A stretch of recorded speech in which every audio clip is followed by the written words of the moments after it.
Caring conversation itself. सो मैं सोच रही थी इस बार क्या हम यूनिक करें, हर बार हम अलग अलग स्पीकर्स लेके आते हैं। सो मुझे याद आया transformation of mister K. I am not going to reveal the name. So mister K जो है ये मेरे एक आईएलडी पेशेंट है। जब मैं उन्हें पहली बार मिली, he was on 24 hours oxygen. Now for his height of 5'3", he was weighing 163 kilos। Ideally उनका body weight should have been somewhere around 60 kgs। उन्हें चेयर से उठने के लिए भी दो केयरटेकर की जरूरत लगती थी। Not only that, even basic activities के लिए he needed assistance, a lot of assistance. ये बहुत बड़ा चैलेंज था मेरे लिए, उनके लिए भी। But we did it together with pulmonary rehabilitation and certain lifestyle changes. Just within a year, he had remarkable weight loss and हम 163 किलो से लेके 117 किलो तक आए थे। Not only that, उनकी ब्रीदिंग पैटर्न एंड ब्रेथलेसनेस है वो भी काफी बेटर हो गया।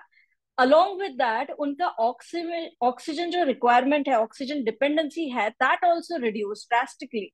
सो definitely I would say कि he regained independence in his daily life, all thanks to those vital lifestyle changes or shifts that he brought. So this brings us to today's webinar, Breath and Beyond, Lifestyle Shifts for Lung Health Success. Today, I'm thrilled to have with us is Dr. Varun Jaiswal, a trailblazer in cardiovascular and pulmonary physiotherapy. Dr. Jaiswal जो है, he's a powerhouse of knowledge with a career that spans research, teaching and patient care. इन्होंने PhD किया हुआ है, which is focused on cardiac rehabilitation. He masters crafting exercise prescriptions for special population. So his mantra is very simple: tailored care for every heartbeat and breath. A prolific researcher and award-winning presenter, Dr. Jaiswal just follows trends.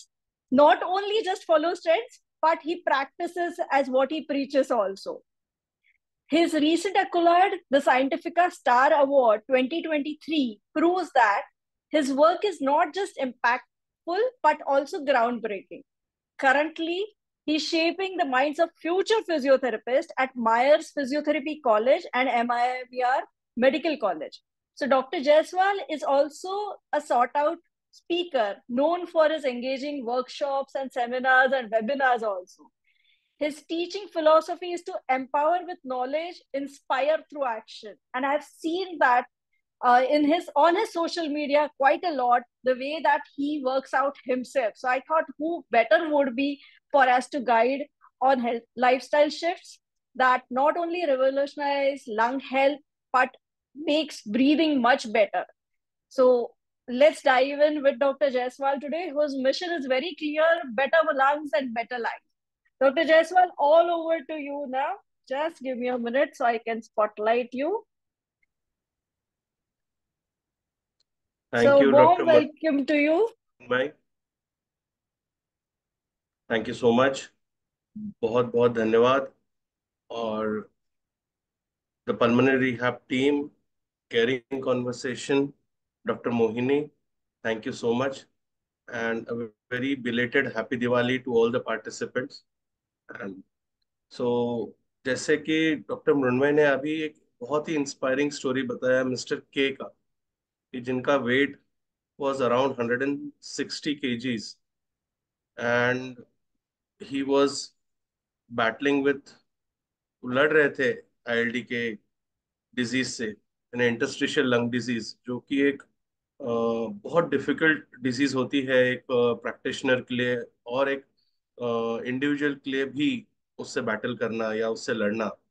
और उस परिस्थिति में भी उन्होंने जो lifestyle modification या lifestyle shifts या हमारी दिनचर्या में क्या बदलाव हम कर सकते हैं जिसके कारण हमारा जो रिजल्ट है ट्रीटमेंट का, वो 100% नहीं बल्कि 200% हो जाता है। और आपकी जो स्टेमिना है, ताकत है डिजीज से लड़ने की, या आपके खुद के तरफ अपने आप के बॉडी का ध्यान रखने की, या बाकी एक्टिविटीज करने की, या जैसे डॉक्टर मोहिनी ने कहा कि आपको कहीं अकेले ट्रैवल करना पड़ता है, तो जो एनजाइटी होती है, जो घबराहट होती है कि आप आपके प्रॉब्लम्स को कैसे सॉल्व करेंगे, तो ये सब लाइफस्टाइल मॉडिफिकेशन से बहुत ही आसान हो जाता है, क्योंकि आपके बॉडी का इंटरनल एनर्जी लेवल जो है वो बहुत ज्यादा बढ़ जाता है। तो बहुत बार हमने प्रैक्टिस में देखा है कि जो इंडिविजुअल्स होते हैं, जो जिन्होंने जिन्होंने ये आईएलडी डायग्नोस हो गया, या सीओपीडी हो गया है, या जो ऑक्सीजन पे है,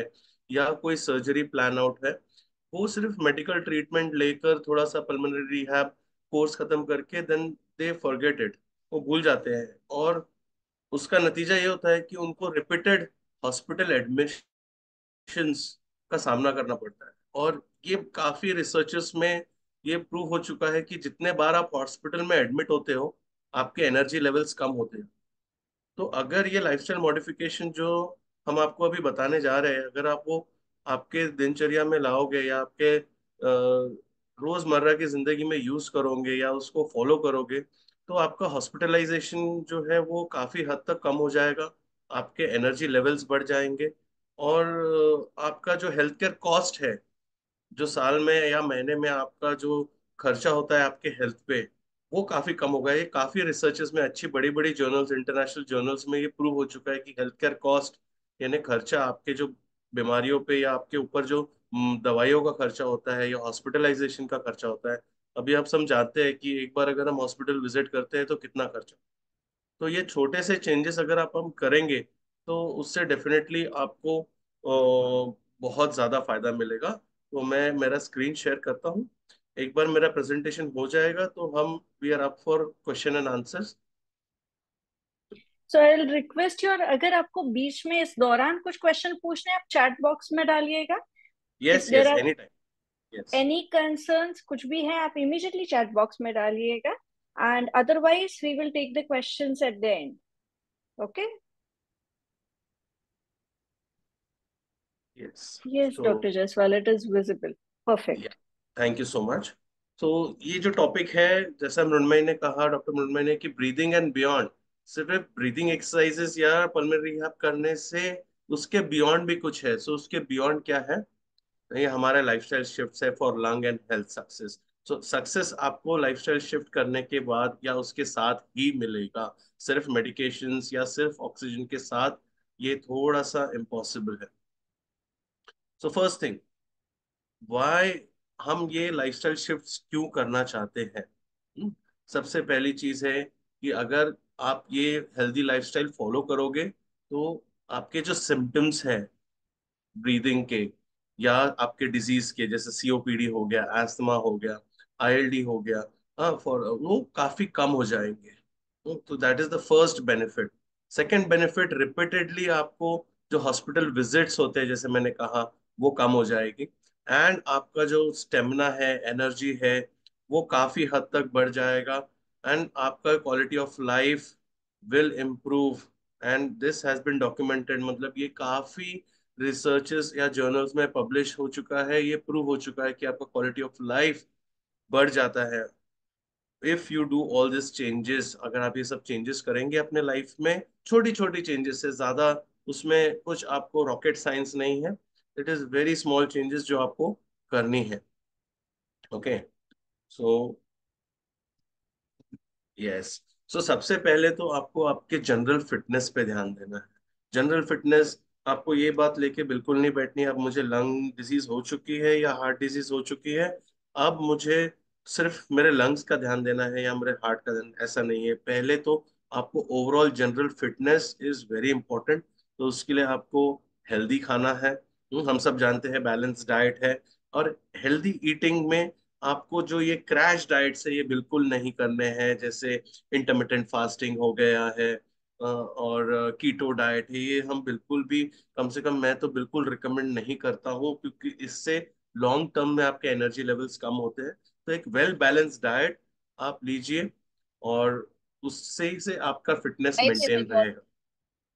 yes. Next is exercise regularly. Exercise आपके डे का एक रेगुलर पार्ट होना चाहिए। जैसे हम सुबह उठने से सबसे पहले हम ब्रश करते हैं, वैसे ही एक्सरसाइज भी should be a part of your daily routine. चाहे वो कुछ भी हो, आप योगा करिए, या आप वॉक पे जाइए, या आप घर पे थोड़े से डंबल्स रख के एक्सरसाइज कीजिए या प्राणायाम कीजिए।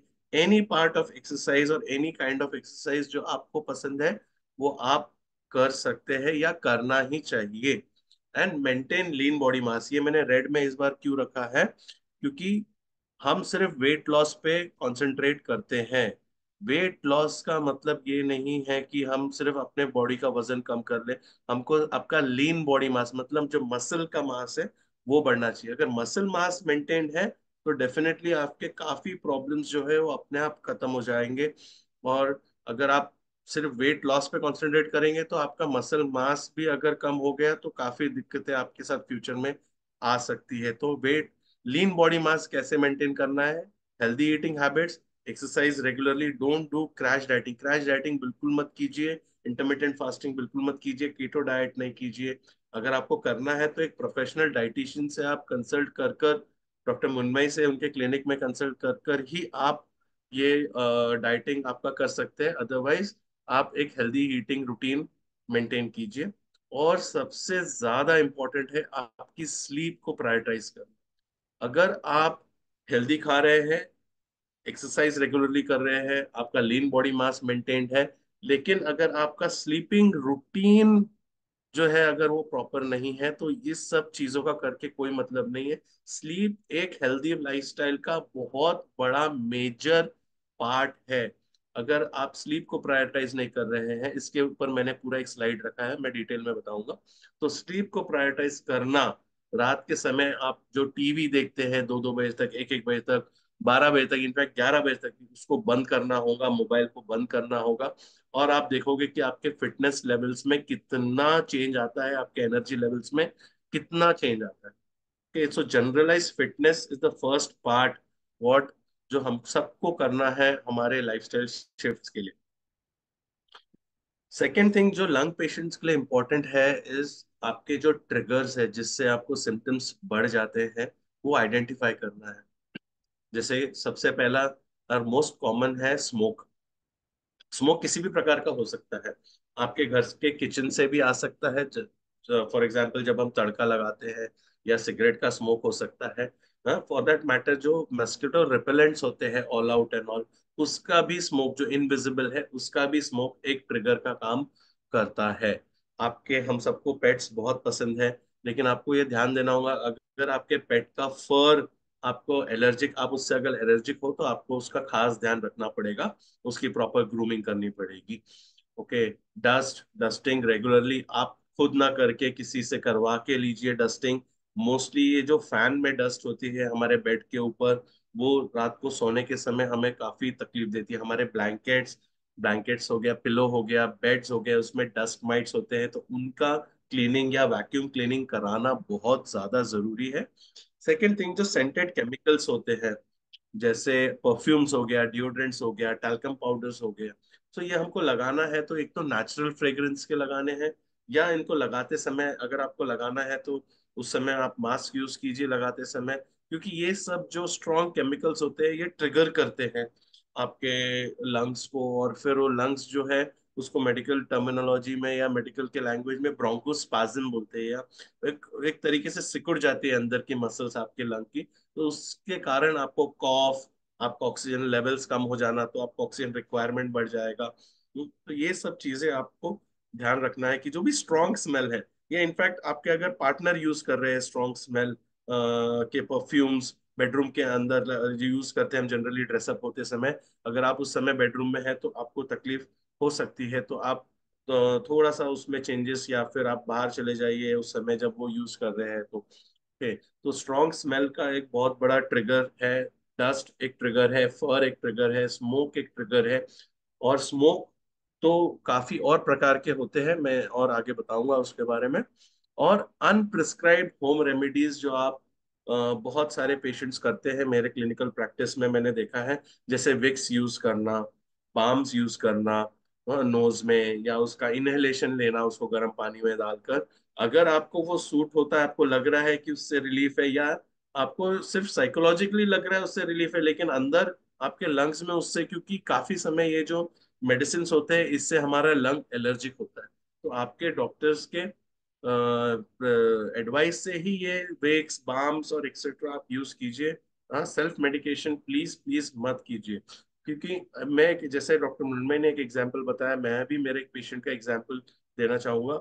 जो एक सीओपीडी के पेशेंट थे, और हम उन पे बहुत काम कर रहे थे, उनके ब्रीदिंग एक्सरसाइजेस पर, उनके एरोबिक कैपेसिटी पर, मेडिकल कंसल्टेशन, सब कुछ हम कर रहे थे, लेकिन उनका ब्रेथलेसनेस जा नहीं रहा था। तो फिर मैंने उनको फर्दर इंक्वायर किया कि आप स्टीम इनहेलेशन करते हैं क्या? तो उन्होंने हाँ करता हूँ, और उसमें मैं विक्स डालता हूँ। तो विक्स डालने से उनका जो ब्रेथलेसनेस बढ़ रहा था, उसमें हमारा पूरा जो मेहनत है वो पानी में जा रहा है। सो जैसे ही उन्होंने वो विक्स डालना बंद किया, उनका जो कंडीशन है वो इम्प्रूव हो गया काफी हद तक, and he was much better. So unprescribed अगर आपको यूज करना है, तो एक बार प्लीज आपके नियरेस्ट फिजियोथेरेपिस्ट या आपके पल्मोनरी फिजियोथेरेपिस्ट से आप जरूर कंसल्ट कीजिए। उसी के बाद आप वो जो आपके रेमेडीज है वो यूज कर सकते हैं।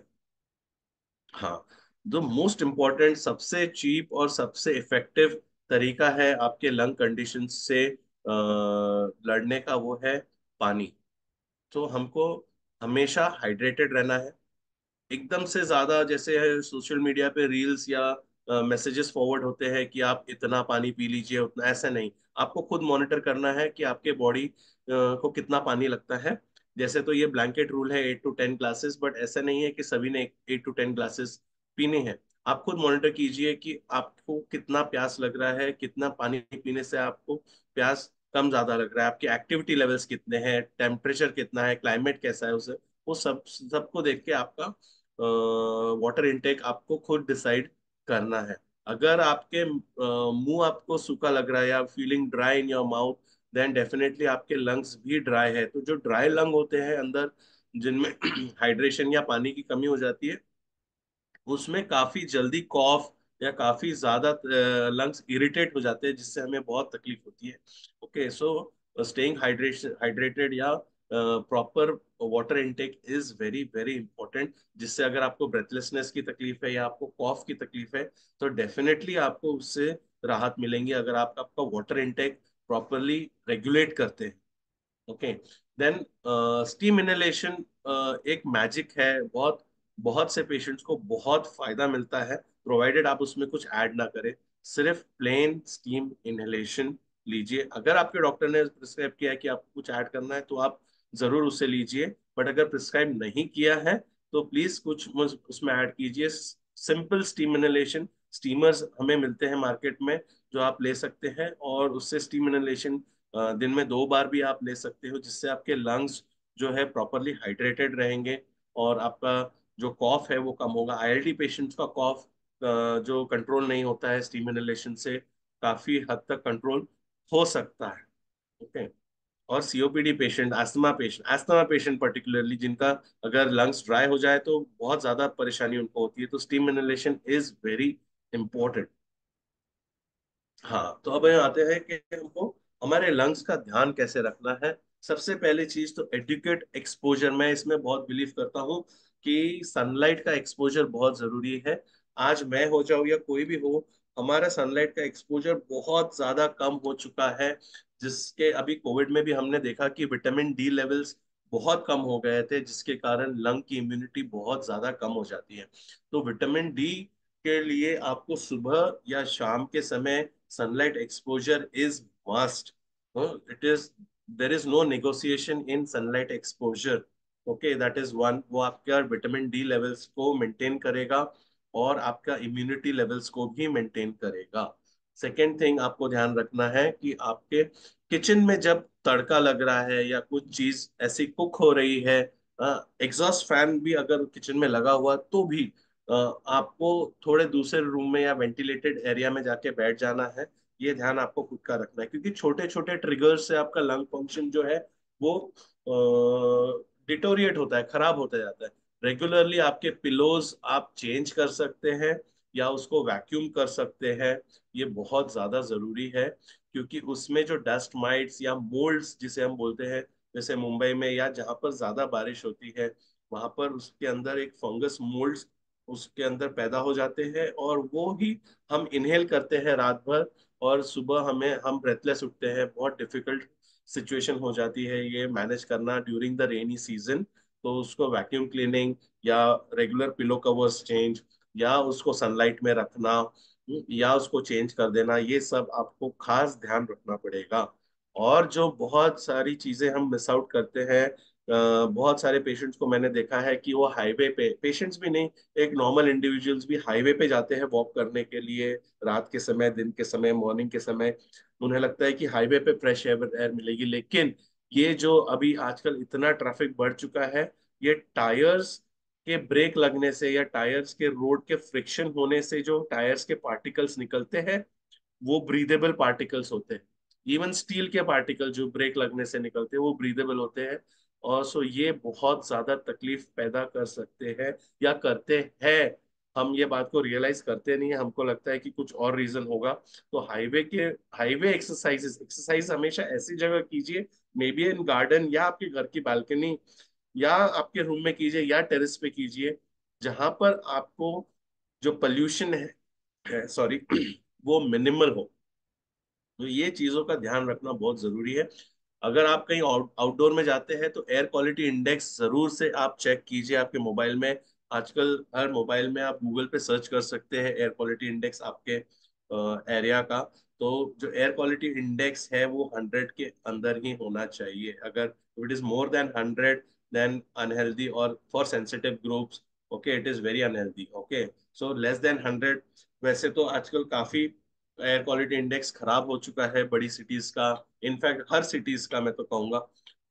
दिल्ली में तो हालत बहुत ही खराब है, Delhi, Mumbai metros, even every city is facing the issue. तो मैं ये कहूंगा कि कोई गार्डन या कोई आपका बैल्कनी या आपके रूम में जहां पर आपको अच्छी एयर मिले या टेरेस पर आप ट्राई कर सकते हैं एक्सरसाइज करना। तो ये छोटी छोटी चीजों का आपको ध्यान रखता ताकि आपके जो एफर्ट्स है वो वेस्ट ना हो। ओके, सो नेक्स्ट चीज है, नेक्स्ट इज जो टैबलेट जो समय पे लेने बोली गई है वो टाइमिंग फॉलो करना बहुत ज्यादा इंपॉर्टेंट है। मेनी टाइम्स हमने देखा है हमारे प्रैक्टिस में कि पेशेंट को बोला गया है कि ये टैबलेट आप लीजिए दोपहर में, लेकिन वो मे बी सम रीजन वो सुबह ही सब टैबलेट्स ले लेते हैं, या उनका कुछ वर्क शेड्यूल होगा या ले नहीं पा रहे। तो वो टाइमिंग का बहुत ज्यादा इंपॉर्टेंट है मेडिकल साइंस में, वो टाइमिंग पे आपको क्यों लेने बोला गया है टैबलेट। तो वो लेना, उसी टाइम पर लेना बहुत ज्यादा इंपॉर्टेंट। दूसरा चीज है कि अगर आपने मिस कर दी है टैबलेट, तो नेक्स्ट डे या नेक्स्ट टाइम वो डबल टैबलेट नहीं लेनी। ओके, या एक बार आपके डॉक्टर से पूछना है कि डबल टैबलेट हम लेना है या नहीं लेना। Generally double tablets are not advised if you have missed the tablet. So timing and the dosage of the tablet is very important, बहुत ज्यादा जरूरी है। सेकेंड थिंग, ऑक्सीजन कॉन्सेंट्रेटर या ऑक्सीजन थेरेपी पे अगर आप है तो प्रिस्क्राइब वे में ही आपको ऑक्सीजन लेना है, उसको चेंज नहीं करना है, उसको बढ़ाना नहीं है, उसको कम नहीं करना है। आपका ऑक्सीजन लेवल आपको मॉनिटर करना है, ये बहुत ज्यादा इंपॉर्टेंट है। और ऑक्सीजन लेना, काफी पेशेंट में हमने देखा है कि उनको एक रेजिस्टेंस होता है ऑक्सीजन का, कि नहीं अभी हम नहीं लेना है, मैं उसके बगैर ही मैनेज।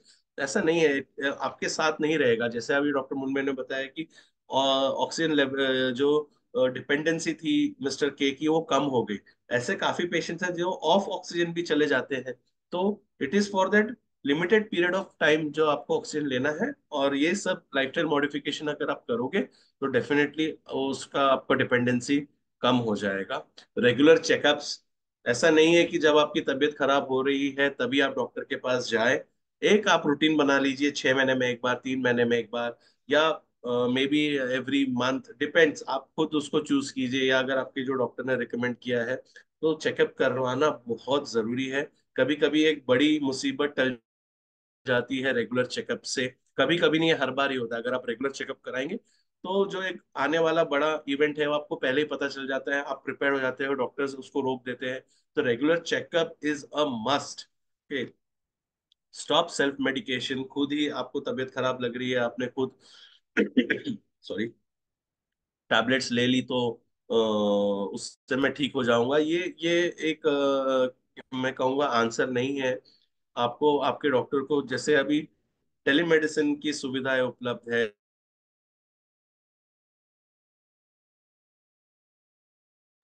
मुझे ये तकलीफ है तो मैं ये क्या ये मेडिकेशन ले सकता हूँ, तो आपको एक एडवाइस मिल जाएगा। तो definitely stop self medicating your self.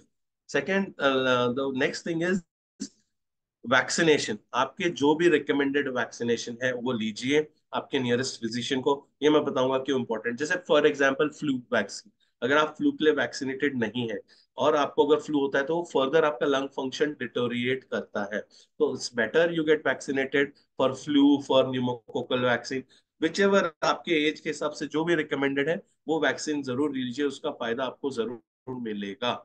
Next is जो ब्रोंकियल अस्थमा के पेशेंट्स हैं, उनको आपका पीक एक्सपिरेटरी फ्लो, जो ये मैंने पिक्चर में मैं बता रहा हूँ, ये बहुत ज्यादा जरूरी है मेजर करना। ये आप जो पल्मोनरी फिजियोथेरेपिस्ट है डॉक्टर मुन्मय की टीम, ये आपको उनमें ट्रेन करेंगे कि पीक एक्सपिरेटरी फ्लो कैसे चेक करते हैं और उसके इम्प्लीकेशंस क्या है। उसमें 3 जोन्स होते हैं, yellow, red, yellow and green. उस हिसाब से आपको मेडिकेशन चेंज करने होते हैं। तो ये मस्ट है for every bronchial asthma patient to check peak expiratory flow rate चाहिए। इसके लिए अगर आप ट्रेंड नहीं है तो ट्रेंड हो जाइए। आपका ऑक्सीजन डिलीवरी के लिए, आपका ऑक्सीजन ऑक्सीमीटर चेक करने के लिए regular checkups, on time medications, vaccinations and आपका सेल्फ मेडिकेशंस आपको स्टॉप करना पड़ेगा। आपके डॉक्टर से आप कंसल्ट कीजिए, उससे डेफिनेटली ही आपको फायदा होगा। ओके, सो अब मैं आता हूँ स्लीप पे, जो मैं बहुत स्टर्नली रिकमेंड करता हूँ मेरे पेशेंट को। हर पेशेंट, चाहे वो लंग डिजीज का पेशेंट हो या हार्ट डिजीज का पेशेंट हो या मेरे लो बैक पेन के पेशेंट्स हो, मैं उनको स्लीप बहुत प्रिस्क्राइब करता हूँ कि स्लीप क्यों इम्पोर्टेंट है। ओके, सबसे पहली चीज तो अगर आप एक ऑब्स्ट्रक्टिव स्लीप एपनिया अगर आपको डायग्नोस हुआ है या अगर रात में सांस लेने में डिफिकल्टी होती है, अगर आपको सीपैप मास्क अगर डॉक्टर ने प्रिस्क्राइब किया है तो उसको यूज कीजिए। उसको आप रेजिस्टेंस मत दिखाइए कि नहीं हम उसके बगैर ही मैनेज कर लेंगे, हम पिलो से यूज कर लेंगे। ये नहीं होती है ये चीजें। आपको अगर सीपैप मास्क प्रिस्क्राइब किया है so please do use CPAP mask unless your doctor says कि now it is not required. Okay, so for obstructive sleep apnea OSA patients, the CPAP mask, if it is prescribed, please do use it. Do not try to avoid it unless and until आपके doctor बोलते हैं कि अब ये आप ठीक हो, आप ये यूज करना बंद कर सकते हैं। तो अभी स्लीप में हमें किस बातों का ध्यान रखना है। सबसे पहले तो आपको ये देखना है कि कौन से पोजीशन में आपको आपके सिम्टम्स, कभी कभी सोते समय हमको ब्रेथलेसनेस होता है, कॉफ होता है, तो आपको एक पोजीशन आइडेंटिफाई करनी है कि वहां पर सिम्टम्स सबसे कम हो। तो सिम्टम्स नहीं होंगे तभी आप सो पाओगे। ओके, और avoid caffeine, alcohol and your mobile. Specifically mobile को आप डू नॉट डिस्टर्ब मोड में डालकर नेक्स्ट रूम में रखिए। ओके, ये बहुत ज्यादा जरूरी है। आप सो नहीं पाओगे, नहीं तो आपका मोबाइल बजते रहेगा, या आप मोबाइल स्विच ऑफ करके रख दीजिए आपके बाजू में अगर आपको नेक्स्ट रूम में नहीं रखना है। ये मैं खुद प्रैक्टिस करता हूँ, मेरा मोबाइल कभी मेरे रूम में नहीं होता है रात को 10 बजे के बाद। ओके, रिड्यूस स्क्रीन टाइम, क्योंकि क्या होता है जब आप मोबाइल की तरफ स्टेयर करते हो रात के समय तो आपके ब्रेन को लगता है कि ये सन है, क्योंकि वो लाइट होता है। ओके, तो उसमें जो आपका रिदम है स्लीपिंग का वो शुरू नहीं हो पाता है और आप सो नहीं पाते। तो आपका स्क्रीन टाइम कम होना चाहिए इवनिंग के समय। और जब आप डे लाइट, जैसे मैंने बोला था सनलाइट अगर आपको लेना है, वो लेना ही है, तो उसी से आपकी बॉडी का रिदम सेट होता है और आपकी बॉडी रात में जल्दी जो सोने की रूटीन है या आपका सोने का जो बॉडी में चेंजेस होने हैं वो जल्दी होते हैं। तो sleeping position, caffeine, alcohol avoid करना है, reduce screen time and enough of day light. Sunlight का आजकल एक्सपोजर ही नहीं है हमारे लाइफ में। हम हमारे फ्लैट से निकलते हैं या बंगलों से निकलते हैं, कार में बैठते हैं या कोई बस में बैठते हैं, वापस ऑफिस में जाते हैं, कहाँ है सनलाइट का एक्सपोजर। तो सनलाइट एक्सपोजर अगर नहीं है तो उसको बढ़ाइए। 5 मिनट 10 मिनट सुबह उठ के आप सनलाइट में खड़े रहिए या शाम को खड़े रहिए। ये डेफिनेटली आपके हेल्थ में या आपके एनर्जी लेवल्स में बहुत बड़ा चेंज लाएगा। स्लीप और सनलाइट को अगर आप प्रायोरिटाइज करोगे तो आप डेफिनेटली देखोगे कि 2 वीक्स ऑफ टाइम आपके energy levels will be good, your symptoms will go down, your immunity levels will rise. तो ये इस तरीके से होता है, आपको सिम्टम्स आते हैं और स्लीप पे इफेक्ट होता है। स्लीप इफेक्ट होने से आपका लंग फंक्शन कम हो जाता है। लंग फंक्शन जब कम होता है तो अगेन आपके सिम्टम्स वर्स हो जाते हैं। फिर आप तो ये साइकिल को आपको ब्रेक करना है, to break this cycle somewhere. So by doing all these you can definitely break this cycle and improve your lung function and improve your energy levels. So the most important part after sleep is exercise. So breathing exercises, the TPR के team ने या caring conversations के team ने, doctor Mrinmayi, doctor Mohini ने आपको जो जिस duration के लिए बताई है, जिस इंटेंसिटी से बताई है, जितने रेपिटेशंस के लिए बताई है, जैसे पोजीशंस में आपको करना है, वो करना बहुत ज्यादा जरूरी है। Breathing exercise plays a very big role, बहुत बड़ा रोल है उनका हमारे लंग के हेल्थ मेंटेन करने में और आपके सिम्टम्स रिड्यूस करने में। सेकेंड थिंग इज आपके स्ट्रेस लेवल्स मैनेज करना है तो आप मेडिटेशन कीजिए, सिंगिंग कीजिए। Singing is a very good respiratory exercise, तो ये करना बहुत। एंड पोस्चरल ड्रेनेज, अगर आपको छाती आपकी भरी हुई होती है या सिक्रीशंस है, तो पोस्चरल ड्रेनेज टेक्निक, आपके सिक्रीशंस कैसे निकालने हैं इसके टेक्निक्स आप टीपीआर के टीम से ट्रेन हो जाइए या उनके सेशंस लीजिए, तो डेफिनेटली आपको सिक्रीशंस बाहर आएंगे आपके लंग्स के, तो आपका लंग हेल्दी रहेगा, आपका हॉस्पिटलाइजेशन कम हो जाएगा। ओके, एंड एरोबिक एक्सरसाइजेस और डेली आपकी जो स्ट्रेंथनिंग एक्सरसाइजेस है या स्ट्रेचिंग एक्सरसाइजेस है, तो ये एक्सरसाइज है, ये सेट ऑफ एक्सरसाइजेस है जो एक पल्मोनरी फिजियोथेरेपिस्ट आपका असेसमेंट कर कर आपको दिखाते हैं। तो ये it is a part of your lifestyle. Okay, ये सिर्फ एक्सरसाइज ही ट्रीटमेंट नहीं है, या सिर्फ एक मेडिसिन लेना ही ट्रीटमेंट नहीं है। जितने भी पॉइंट्स मैंने बताए हैं, स्लीप हो गया, स्ट्रेस हो गया, आपके मेडिकेशंस हो गया, हाइड्रेशन हो गया, ह्यूमिडिफिकेशन हो गया, स्टीम इनहेलेशन हो गया, ये सब आपको करना है। तब जाकर आप आपके एनर्जी लेवल्स है वो काफी अच्छे होंगे, और आपका जो लाइफ स्टाइल है, क्वालिटी ऑफ लाइफ है, वो बहुत चेंज हो जाएगा। ये हमने हमारे क्लिनिकल प्रैक्टिस में हमेशा देखा है, और पेशेंट्स ने इतने अच्छे रिव्यूज दिए हैं कि वो बोलते हैं कि now we are feeling 10 years younger. एक जो 70 years के पेशेंट है, 80 years के पेशेंट्स हैं, वो बोलते हैं कि अब हम और 10 साल जवान लगने लग गए हैं अपने आप को, हमारे एनर्जी लेवल्स इतने बढ़ गए हैं। तो definitely lifestyle modification is very important, it's a magical tool जिसमें आपको कुछ एक्स्ट्रा पैसे खर्च नहीं करने हैं या एक्स्ट्रा एफर्ट्स नहीं लगाने हैं, जस्ट छोटी छोटी चेंजेस करने हैं, और आप देखोगे कि results are magical. So pulmonary rehab programme मैं सबको रिकमेंड करूंगा जो ज्वाइन करे। अगर जिन्होंने ज्वाइन नहीं किया, जो जिन्होंने ज्वाइन किया है, वो उसे कंप्लीट करे, बीच में ही ना छोड़ दे कि हाँ मुझे अब मैंने 10-12 सेशन कर लिए, अब मुझे जरूरत नहीं है, तो उसे कंप्लीट कीजिए। कभी कभी तो हम पेशेंट को ये भी रिकमेंड करते हैं कि लाइफ लॉन्ग ये रिहैबिलिटेशन प्रोग्राम में आप रहिए, क्योंकि उससे आपके जो हेल्थ है वो मेंटेन रहेगी, एनर्जी लेवल्स मेंटेन रहेगा। आपके जो कंसर्न्स है वो आप डिस्कस कर सकते हैं पल्मोनरी फिजियोथेरेपिस्ट से। हो सकता है कि आपको अर्ली रेमेडी मिल जाए, एक बड़े हादसे से आप बच सकते हैं, या एक बड़े एक्सार्सर्बेशन से जिसमें आपको एडमिशन लेना पड़े, उससे आप बच सकते हैं। सो पल्मोनरी रिहैब एक बहुत ही अच्छा टूल है फॉर पल्मोनरी पेशेंट। सो उसमें आपको ब्रीदिंग कंट्रोल एक्सरसाइजेस और एजुकेशन जो भी हम कर रहे हैं यहाँ पर, एक कंटिन्यूस एजुकेशन आपका ये साइकिल चलता रहता है।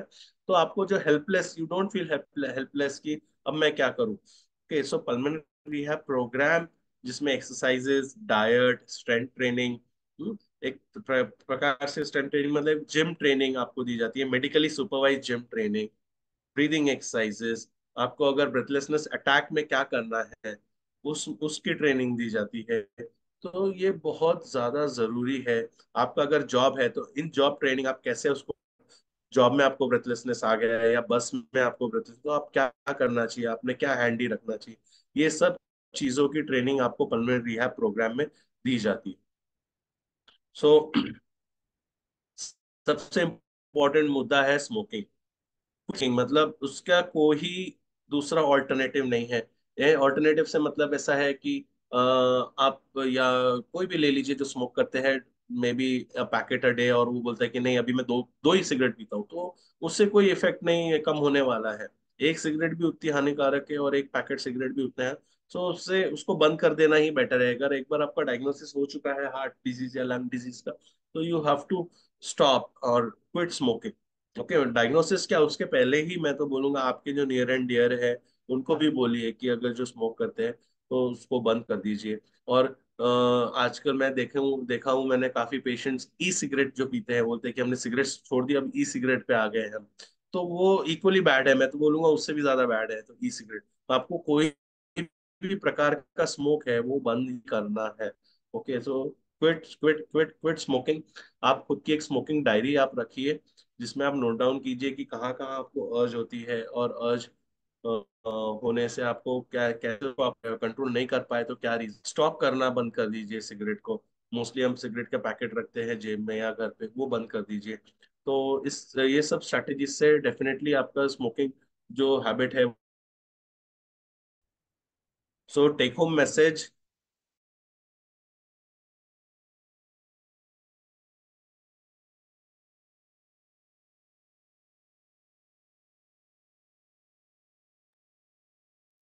So your audio video has stopped. I think so. There's some network issue. Hello,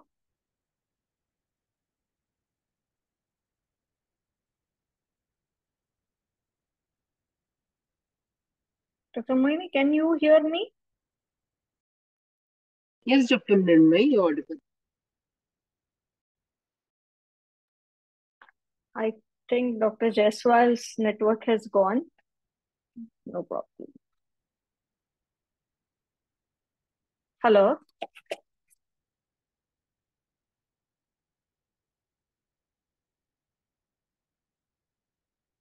okay, am I audible now? Yes, sir. Now you are. So we missed okay the okay, take home message itself. From there it stopped. Yes yes yes yes. So my screen is visible now. Yes, it is. या, सो जैसे मैंने बताया कि आपको fit रहना है, और lean body mass, जो आपका मसल मास है, उसे मेंटेन करना है। क्रैश डाइट्स बिल्कुल नहीं, इंटरमिटेंट फास्टिंग, कीटो डाइट, ये अगर आपको करनी है तो एक सर्टिफाइड डाइटिशियन से आप इसका प्रिस्क्रिप्शन ले सकते हैं, जो आपके डिजीज कंडीशन को देखकर उसको आपको प्रिस्क्राइब करे। ओके, स्लीप को प्रायोरिटाइज करना है। टाइम पे सोना है, 10 बजे के पहले सोना है। ओके, आप 12 बजे सोओगे तो उसका कोई मतलब नहीं है। 10 के पहले मैं तो रिकमेंड करूंगा कि 9:30 बजे ही आप बेड पे जाइए। रात को टीवी देखना या मोबाइल देखना या कुछ और करना, it is not worth it, जितना आपको वो स्लीप लॉस करके हार्म मिलता है। ओके, तो उससे तकलीफ ही मिलेगी आपको। तो 9:30 बजे से ही सोने का, इनफैक्ट 9 बजे से सोने की प्लानिंग स्टार्ट करनी है। मोबाइल दूर रखना है, आपके मेडिकेशंस लेने हैं, आपका लाइट डिम कर देना है, और कुछ बुक रीड कर कर, या 9:30 बजे से अगर आप सोओगे, ये प्रैक्टिस अगर आप डालोगे, तो आप खुद 2 वीक के अंदर आप डॉक्टर मुन्मय को फोन करके बोलोगे कि ये सेशन से हमें जो टेक अवे मिला था, उससे हमें बहुत फायदा मिला है। Please prioritise your sleep. Okay, exercise daily करनी है, या मिनिमम 3 डेज अ वीक आपको एक्सरसाइज करना है। पानी का जो आपका इनटेक है वो मॉनिटर करना है। एकदम कम पानी भी नहीं, एकदम ज्यादा पानी भी नहीं, सो दैट आपके जो लंग्स है वो इरिटेबल ना हो। और स्मोकिंग को आपको बंद करना है। और जो एलर्जेंस है, जैसे मैंने बताया, परफ्यूम, डिओज, आपके स्ट्रॉन्ग केमिकल्स का स्मेल, कैंडल्स का स्मेल, या स्मोक हो गया घर में, तो ये सब चीज़ों को आपको अवॉइड करना है। मेनली आपके बेड में, या जो मोल्ड्स हो जाते हैं मॉनसून के समय, या डस्ट माइट्स हो जाते हैं, इन सबको आपको टैकल करना है, ताकि आपके जो ये प्रॉब्लम से आप गुजर रहे हो, उसको आप एक हल्के से झटके की तरह आप उसको भूल जाए। बिल्कुल भी आपको महसूस नहीं होगा कि आप एक लंग पेशेंट से, अगर ये सब चीजें आप करोगे, फॉलो करोगे, तो मुझे नहीं लगता कि आपको कुछ तकलीफ होगी। इनफैक्ट आपके जो एनर्जी लेवल्स है वो बढ़ते चले जाएंगे, और इस सपोर्ट ग्रुप के द्वारा आप दूसरे पेशेंट्स को बता पाओगे कि हमने ये चीजें फॉलो की और हमको इससे ऐसे बेनिफिट मिले हैं। तो आप दूसरों की लाइफ भी चेंज कर सकते हो, जिससे बड़ा सेटिस्फैक्शन मुझे नहीं लगता हमारे लाइफ में कुछ है। तो ये एक टेक होम मैसेज था। और thank you from my side, thank you carrying conversation team, मुझे इनवाइट करने के लिए, और thank you all the participants. अगर कुछ भी क्वेश्चंस है तो डेफिनेटली मैं लेना चाहूँ। Thank you, Dr. Jaiswal. Thank you for the lovely presentation. Just before we go ahead, thank you so can we just stop the screen sharing so we can go ahead? Yes. Great. Yes. So thank you doctor Jaiswal, आपने काफी सारे important tips दिए, काफी सारे lifestyle suggestions दिए हैं, and I am sure all the lung patients will implement and benefit more